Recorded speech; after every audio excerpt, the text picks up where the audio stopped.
How to get debt reduction. Debt reduction appeals to so many people. Who doesn't want to pay only a portion of what they owe? Who will not jump at the chance to have a part of the debt forgiven? Whoever says that it is unattractive is seriously kidding themselves. But as interesting as that may sound, you can't help but ask how to get debt reduction, especially when the creditor surely wants you to pay the full balance that you owe.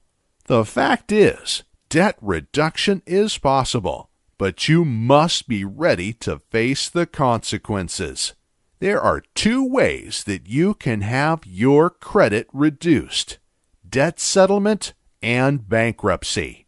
Both of these debt solutions will allow you to pay only a part of your debt, while the rest is forgiven or discharged.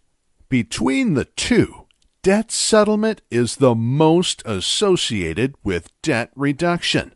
This can happen with or without a debt professional. It all begins with you defaulting on your payments.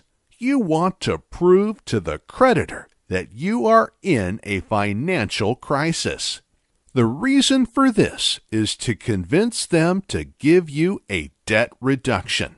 You will offer a settlement, something that you had been saving up for since you started defaulting on your payments.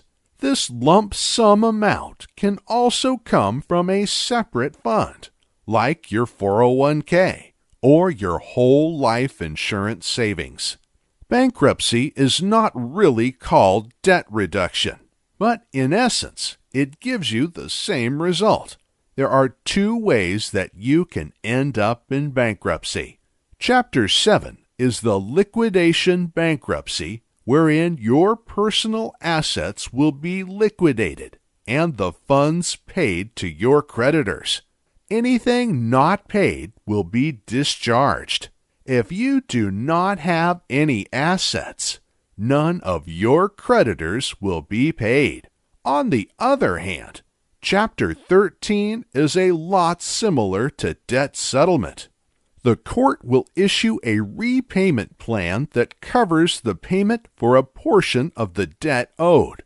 Anything that is not covered will also be discharged. The difference between the two is that debt settlement will put you at the mercy of the creditors. Unless they agree, your debts will not be reduced. Bankruptcy is ruled by the court, so both you and creditors have no option but to submit and obey. Debt reduction is great for people who are in a severe financial crisis. It will get you out of debt, no doubt, but that will be at the expense of your credit score. In bankruptcy, the damage will be much greater. It is advised that you consider your other options first. While debt reduction seems like a good idea, you may get better results with other debt relief programs.